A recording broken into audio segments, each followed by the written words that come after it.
Hello and welcome to Solent Sports News. I'm Ollie Power, it's 1:30 and these are your sports headlines. Solent University's Zach Mohammed has been selected to compete in the 2023 World Athletic Cross Country Championships in Australia. The Southampton-based star will be one of 17 athletes representing Great Britain and Northern Ireland at the tournament later this month. This will be Mohammed's first senior call-up. In horse racing, formal dress codes are being dropped at the Jockey Club racecourses, including Aintree and Cheltenham. The decision is a part of a drive to make the sport more accessible and inclusive. Spectators will be encouraged to dress as they feel most comfortable and confident. Rule changes surrounding the whip have been put in place by the British Horse Racing Authority. The allowed amount of uses of it have been reduced, and penalties have been introduced for excessive use of the whip, and in several cases, racers can be disqualified.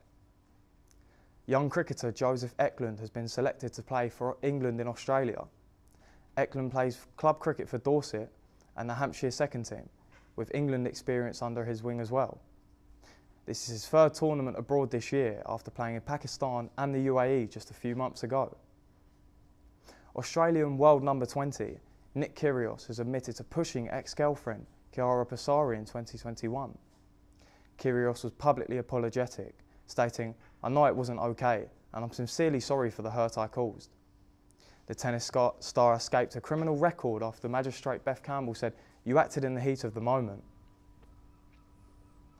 Rape and assault charges against Manchester United's Mason Greenwood have been dropped. The footballer was arrested just over a year ago in January 2022 amid allegations surrounding images and videos, some of which were leaked online. Charges were dropped after multiple witnesses withdrew their involvement. Greenwood has since stated that he feels relieved. Paris Saint-Germain superstar Kylian Mbappe will miss the first leg of the Champions League round of 16 tie against German champions Bayern Munich. He suffered a thigh injury in his team's 3-1 win against Montpellier on Wednesday night and has been ruled out for 3 weeks. It was a tough night for the France forward, who missed 2 penalties before going off after just 21 minutes. The Six Nations kicks off tomorrow, with Wales facing tournament favourites Ireland in the opening match. I'm joined by our rugby correspondent Barnaby Page, who can tell us more. Well, thanks for that, Ollie. Yeah, as you said, returning Six Nations starting tomorrow with a 2 o'clock kickoff between Wales and Ireland. This will be the first game for new and old head coach Warren Gatland, who has replaced Wayne Pivac after a disastrous tournament in the autumn. Also at 4:45 we will see England versus Scotland, where new head coach Steve Borthwick will be in charge for his first game after replacing Eddie Jones, who also lost a job in the autumn. Thanks for that, Barnaby. We'll be back at 3:30 for team news ahead of the games. Undisputed world champion Katie Taylor is set for a homecoming fight against Amanda Serrano in May. The Irish boxer will face Serrano at the Free Arena in Dublin on May 20th. This is the rematch of a fight that made history as the first female contest to top the card at Madison Square Garden last May. The 18th running of the Bathurst 12-hour race starts Sunday at 5:45 local time. The weekend's action kicked off on Thursday with an almighty accident for Papua New Guinea's Keith Kasukel.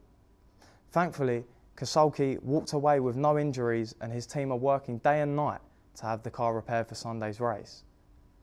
FIA chairman Ben Mohammed Sulaim is in the midst of controversy after 2 separate comments. He spoke poorly on the value of F1, and further misogynistic comments have arisen from 20 years ago, with him saying that he does not like women who think they're more intelligent than men. Red Bull are poised to announce an engine partnership deal with US car giant Ford. It will be Ford's first factory involvement in the F1 since 2004, which they pulled out following the sale of their Jaguar team to Red Bull. Red Bull will continue to use their Honda engine package until the end of the 2025 season. Rule changes surrounding the whip have been put in place by the British Horse Racing Authority.